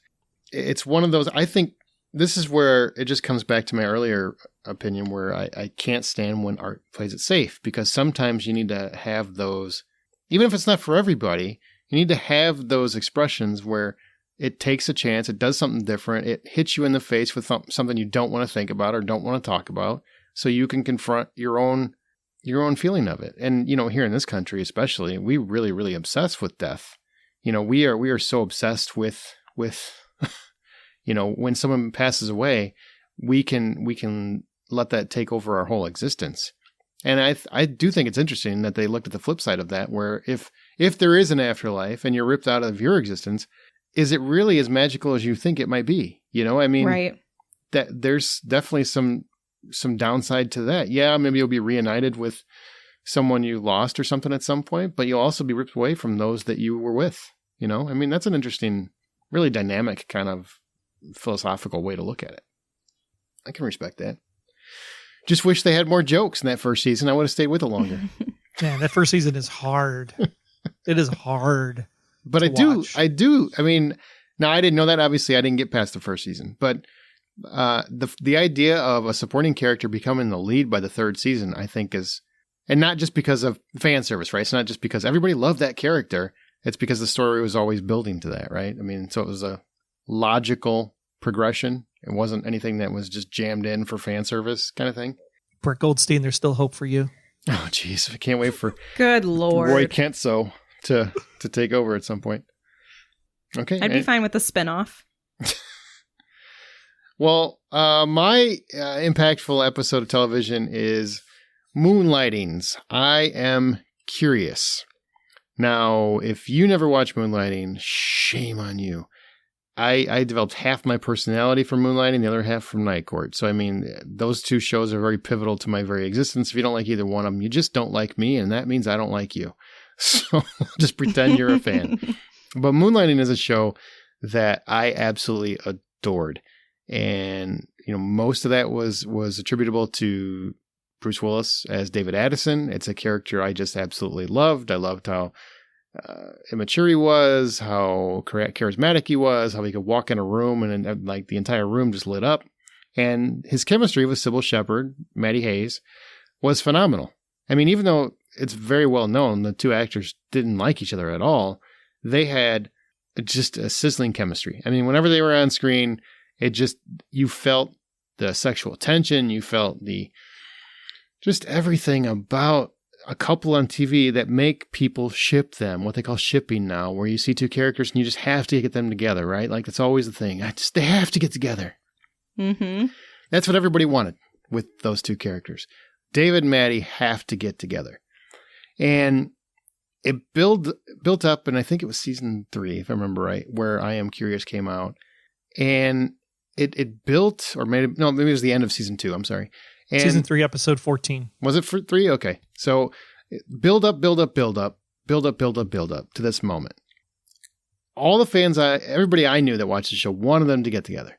They have sex in this episode. And it's hot. It's steamy. It's the highest rated episode, I believe, of the show. And it was the moment that impacted me so deeply because it taught me, stop wanting things. Stop wanting things out of your entertainment. Let the creators tell you their story. Let the storytellers tell their story. Because after that moment, everything about that show that was good stopped. Everything. Everybody I know and I knew a lot of people that watch this show. I watched it every single time, every week it came out with religion. I never missed it.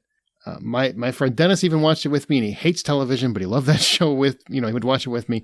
And it just became unwatchable after that because, sure, I mean, there were some conflicts behind the scenes, but also because they were just giving fans what they wanted to juice the ratings, to kind of sell the show, which didn't really need the extra bump by that point. It was very popular.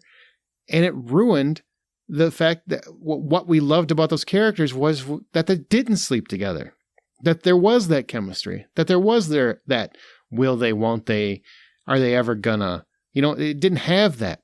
And, other shows have made that mistake as well. X-Files is one that did it again. I mean, so many other shows have done that where fans have been begging for the two to get together, and then they put the characters together and it kind of ruins the show. Or they do something that fans have to have happen in a movie series or a TV series, and it kind of ruins things because they're just trying to make fans happy. So the reason it impacted me so much was it was really the first time I realized, let the creators tell their story, let the storytellers tell their story, stop putting what you want into it. And we've evolved into a society where people put demands on what they want. Restore the Snyderverse, and whatever it is, they have all these things that they have to have, and they're going to have hashtags, and they're going to tweet the hell out of it. And they, I can't tell you how many times a week I see an article that says fans demand that Disney does this, or Warner Brothers does this, or Sony does this. Shut up. Fans, it just drives me nuts. You know what? Unless you happen to be a storyteller, I don't care what your demands are. And this was the first time I fully understood why that's the case. Because they don't write stories.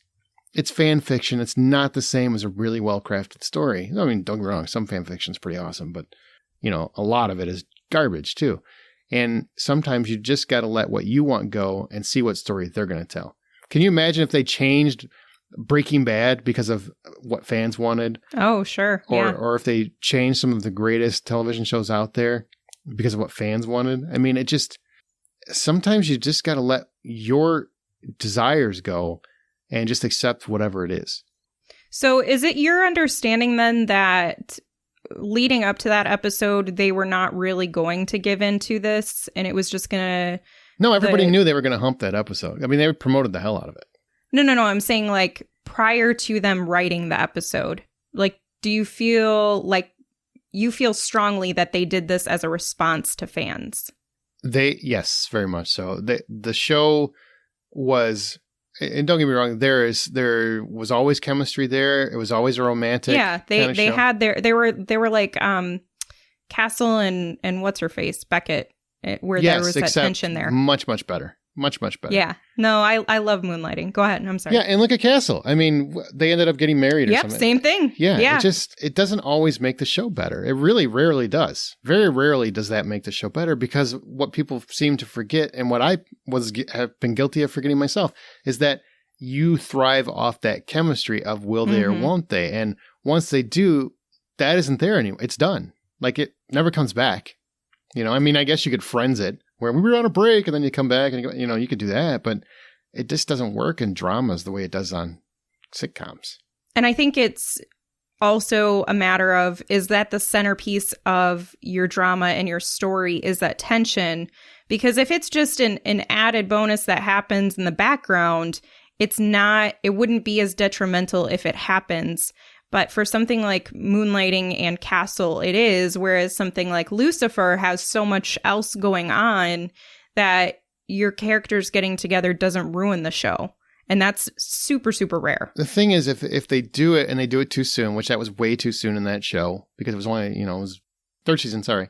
That's very, very, that's so early in a show's run. It's so early. And everything they did after that just proved that they did not have a real plan for how they were going to handle it. Because they just, there was a baby, and then is it this guy's baby or that guy's baby? And it was just such a ridiculous show at that point. From that point forward, it was very hard to watch. It was very, very hard to watch, and kind of crushed me in a way, because like that show was my life for several years. And also, once you give people what they want, what's going to entice them to stick around? Which is why you saw that huge decline in their viewers. It's just like, okay, we've been waiting for this moment, and it's not the end of the show. It's not near the end of the show. You plan on continuing it, but you've not done anything to really keep us interested. And so then they went the soap opera route. And it crushed it. And I know, looking back, a lot of people will point to, well, Sybil Shepherd and Bruce Willis didn't get along. Bruce Willis had a burgeoning film career. Yeah, all that stuff is also true. But this ruined the show. This ruined the show we saw on screen. So that's unfortunate. That one really, really hit me. Okay, here's the last one. This is that other Twilight Zone episode that Jay wanted us to talk about. A Stop at Willoughby, also in the first season. Tired of his miserable job and wife, a businessman starts dreaming on the train each night about an old, idyllic town called Willoughby. Soon he has to know whether the town is real, and fancies the thought of seeking refuge there, of just packing it all up and moving his life to Willoughby. He ends up getting off the train at Willoughby right after he leaves his job and his wife leaves him, which is really his mind saying goodbye to the world, as he ends up killing himself by jumping off of the train. It's a really, really tragic ending, and I also think a very smart play on mental health, especially for its time. This was one of those Twilight Zone episodes that I'm sure I've seen, because I've seen all of them, but I didn't remember this one that well. But as I watched it and I got to the ending, it really hit me in the gut. Like, that's deep. That's really harsh. So what did you guys think about this one? Yeah, I remember contrasting it because I watched this one second from the first one. And I was just kind of like, the first one felt like it flowed more. This one didn't seem like as exciting initially, because when you get that first, instance of Willoughby, and then you realize that he's just dreaming the thing rather than it actually being something, you're like, oh, well, this is just all in his head. Well, this is going to be a great episode. And then as he goes through and you realize like some of the technical aspects of the actual production with the, where he's sitting and the blinds versus the wood shutters and the superimposing of the boss yelling at him, push, push, push, push, push, push, in the mirror, and then he smashes the mirror because he's so frustrated. Yeah. You realize that the Willoughby part of it isn't really what's going on. It's really his, existence, and he's got these stomach cramps, and he's just not feeling like himself, and he's just getting super, super stressed out.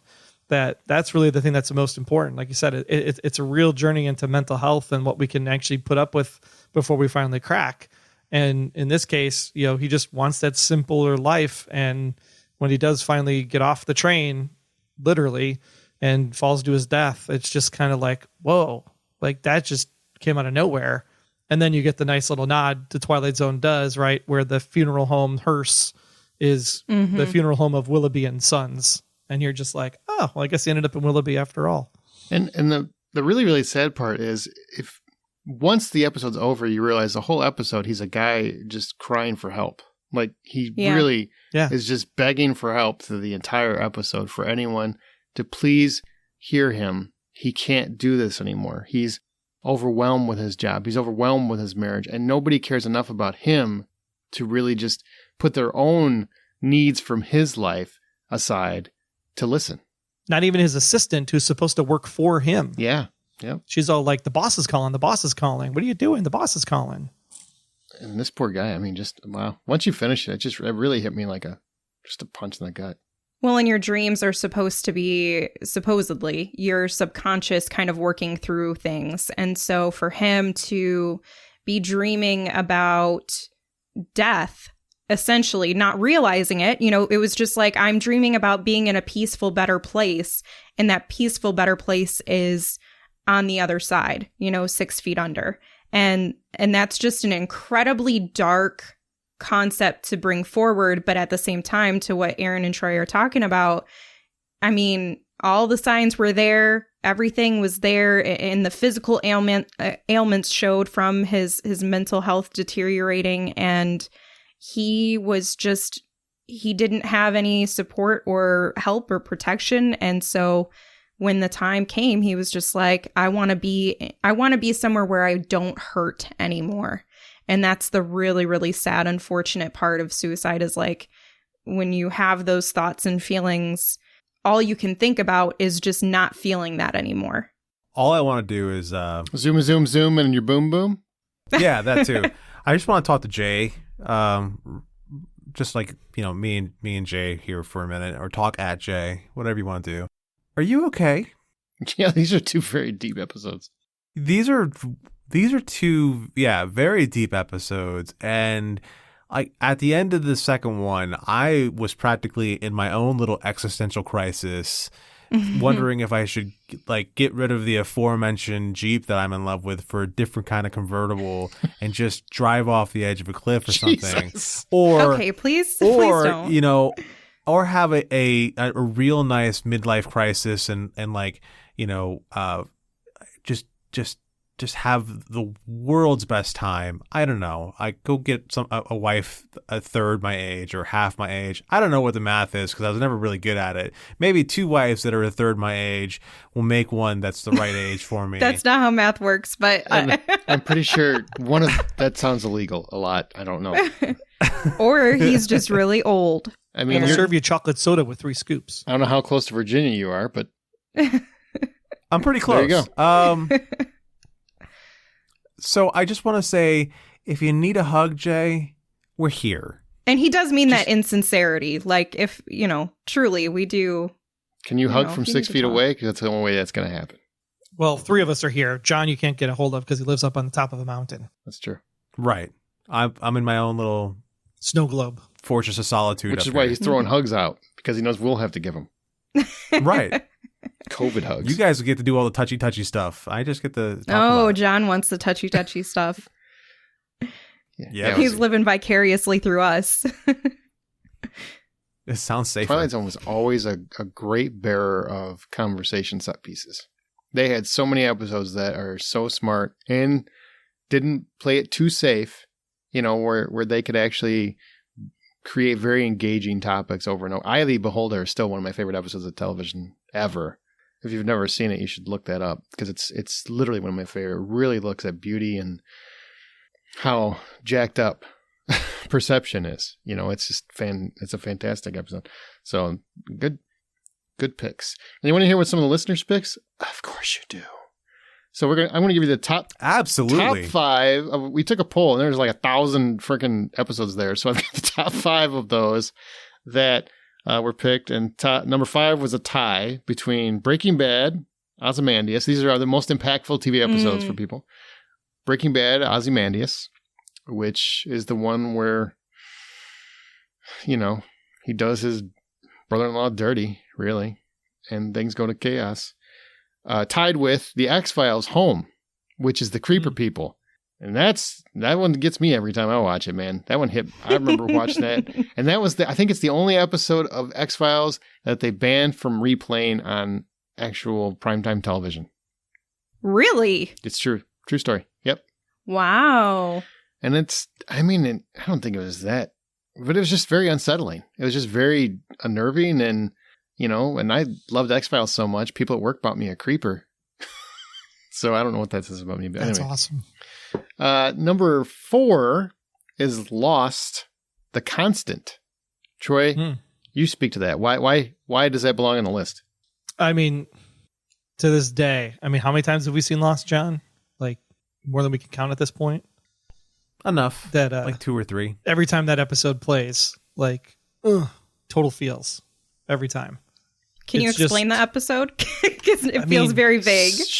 Succinctly, how do we explain this?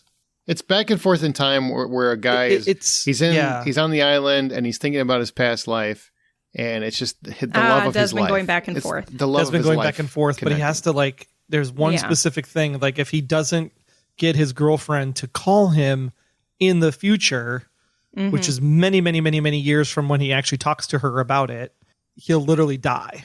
Yeah. And then when the phone call happens, you're just, oh my God, she called. She remembered. Yeah, it was actually pretty sweet. That's awesome. Yeah, that's before that show went off the rails. You're so bogus.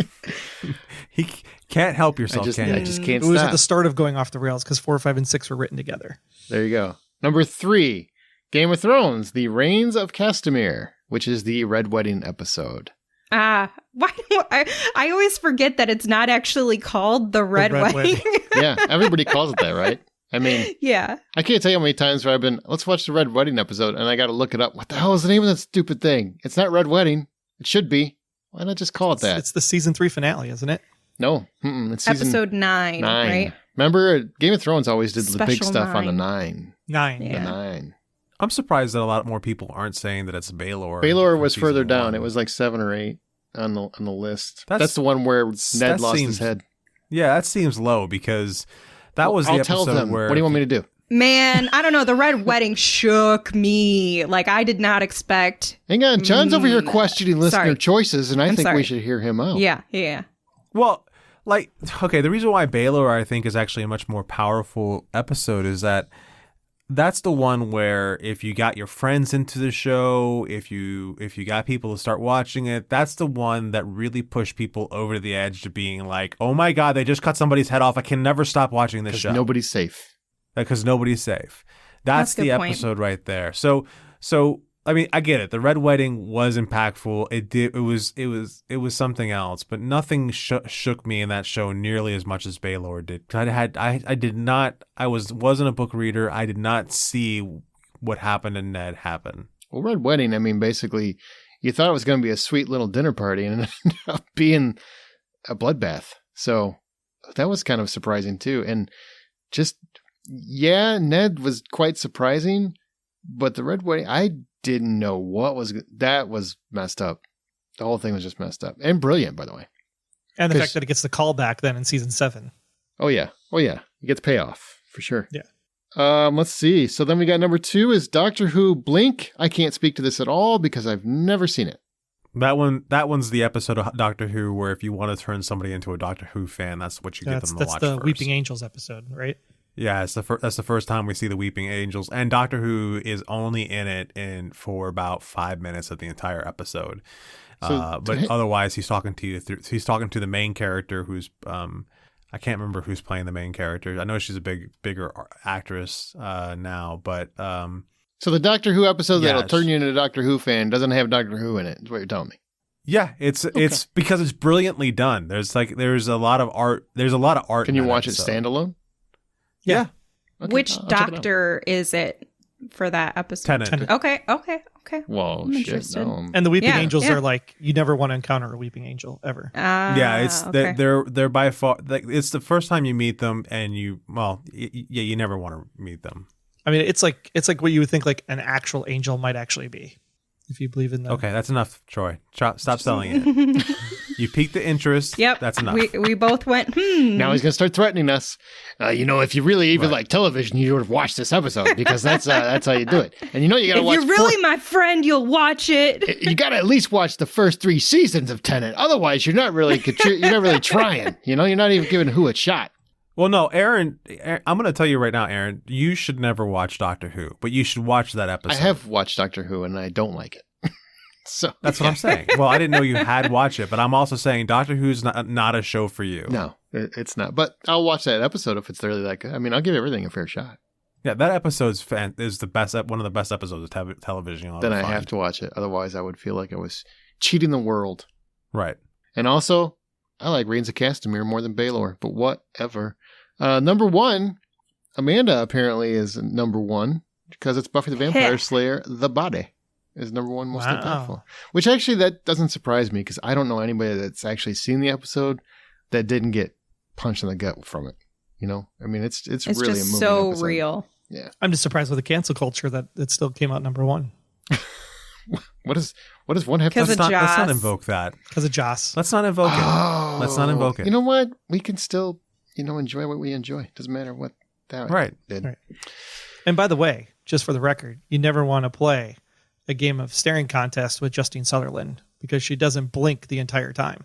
When she was on camera filming, she You mean blinked Christine? once. Or Christine Sutherland? Do you guys not know anybody? Like this poor woman No, has it's been. the same actress, It's like in this her poor character. woman, her character and her as an actress have been called the wrong thing multiple times. Not even closely related, though, either. Well, Sutherland. Judith and Joyce are kind of close, but I had Sutherland, right? you did. Yeah, you did. Yeah. But she like literally does not blink the entire. She blinked once when they filmed it on camera, and the one time she blinked on camera, they CGI'd it out so it didn't look like it happened. Yeah, it's very daunting to look at. It's creepy. So funny. All right, well, share your thoughts on this episode or anything else on our Facebook group or on Twitter at Buy Popcorn on Twitter, The Hollywood Outsider on Facebook. Our site is thehollywoodoutsiders.com. You can rate and subscribe us on your preferred podcast app. You can also find John's artwork on Insta and at Twitter at Arjon Draws, Amanda on Veronica's Marshmallows and Smirkin at Sink Into This, me on the Blacklist Exposed with Troy Heinritz, who's also at Troy Heinritz, and I'm also on Presenting Hitchcock and at Aaron Smirks. Before we head out, one more thing. Movie manners. Sometimes we like to do a game or talk about one little thing on the way out the door. And we have this topic where we talk about movie manners, where little things that bother us and whatnot. But let's talk about when you watch a movie at home with your friends or family, what are your rules? Do you guys have rules when you watch stuff at home? And I don't mean like the casual, Schitt's Creek's on for the 14th time. I don't mean that. I mean when you're actually sitting around, we're going to watch a movie together, we're going to watch a show together. Do you have rules? My rules are dependent on what we're watching. If it's something that's stupid and silly, then it's you can do whatever you want.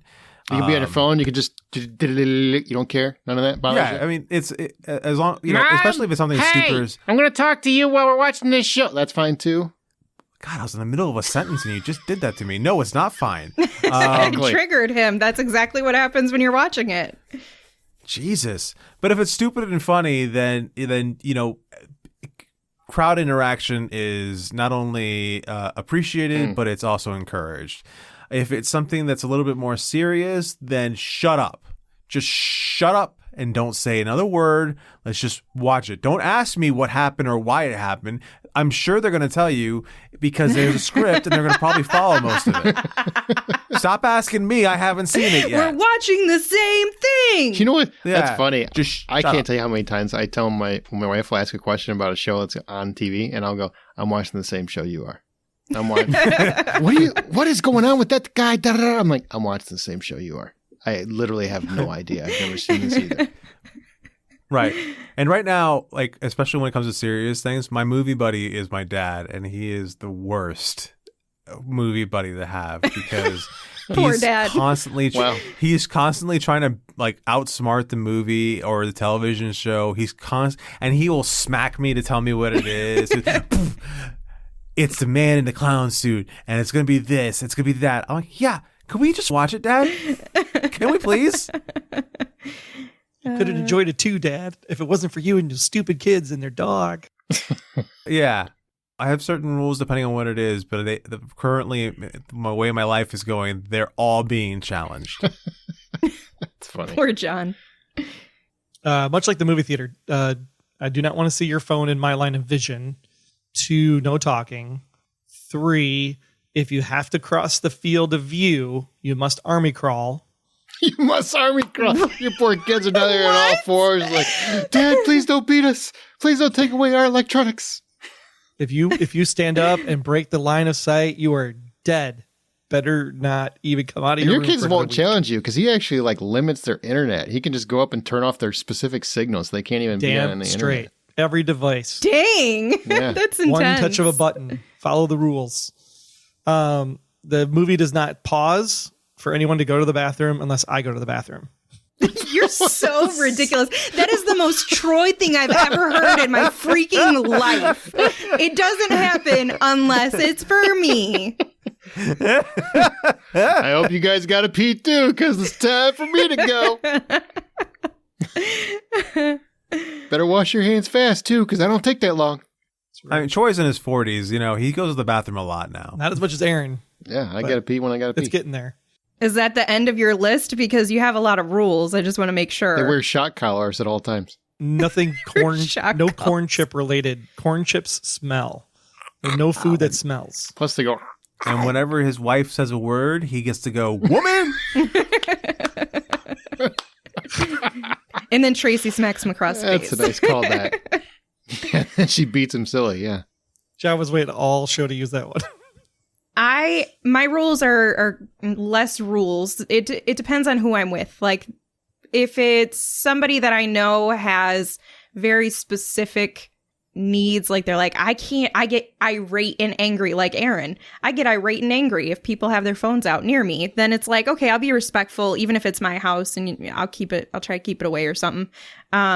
If it's something like Game of Thrones where I'm watching it, even if it's just, just the two of us or something, that stays away. The phone stays away. There's not communication unless we're in the most quiet scene possible. But for the most part, pretty lenient about like phones and stuff. Like it doesn't bother me that much. I am very, very particular about your chewing though. If I hear you freaking chewing, That's so annoying. close your mouth, shut those lips. I don't care who it is. I don't care who it is. Even if it's my dogs, Yeah, be quiet. What kind of monsters are taught to chew with their mouth open? Like what kind of savage did you grow up to be? You can't close your mouth when you chew. You can't have a little respect for your common man. Like I need to see what you eat and hear it. I don't understand, you savage. I don't understand. It literally makes my blood boil. Yeah, that's not a cool thing. That's not a cool thing. And in the theater, it's awful because some guy is going to have popcorn. He's like, nom, nom, nom, nom. He's got to open his mouth wide open and just crunch down. And then if they do it at home, I'll take the bowl and I'll throw it. On principle. That's about it, though. My rule, I put your phone down. If we've seen it before, I don't care as much, obviously, because I've already seen it. But if it's something new, I don't want to see your phone. Sit your ass down. Shut it. Don't ask me 400 questions. If you talk while other people are talking, there's a good chance I leave the room and I just go somewhere else and watch it. That's directly pointed to my wife. You basically want to watch stuff alone. That's what you're really telling do me right sometimes. Because I can't tell you.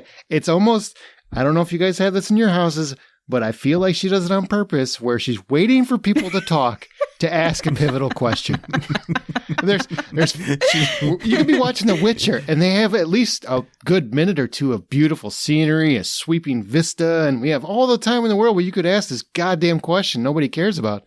But no, you got to wait until Henry Cavill's beautiful lips part and whatever he's saying comes out. And I'm like, hang on, let me rewind that. Because I didn't know what was going on during that moment. now. Well, because she spends the time, she finally gets a break in the talking and we're looking at scenery. And so she starts thinking about things.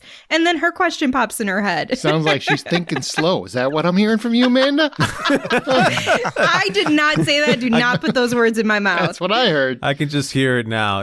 Aaron, do you want a PB&J? God damn it. No, wait. Yes, I do want a PB&J. Can you just wait till like the quiet times to ask me that? I would still be mad. Yes. You don't ask questions while people are talking. Like, that's the most important time to listen to something, as a rule.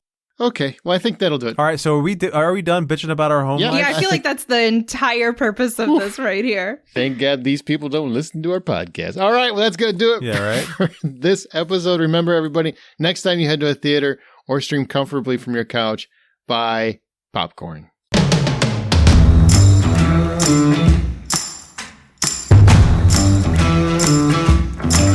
I can't hear two things at once. If you need to take a call, just tell me before you just answer the phone. Oh, I'm okay with pausing. you know But what I just hate? tell me. This is a thing. And when the call is answered, I feel like it's always put on speakerphone, no matter what room we happen to be in. And I can't for life of me understand this. Why do you have to have it on speakerphone in every goddamn room? So you can do other stuff But while you you're on hear the it phone. in the whole house. So Yeah, Mhm. it's It's unfortunate. really difficult to, I'm watching something. Oh, yeah, I'm going to take his call. I'm going to make sure not be rude. I'm just going to go in the other room so you can watch that thing you're watching on speakerphone.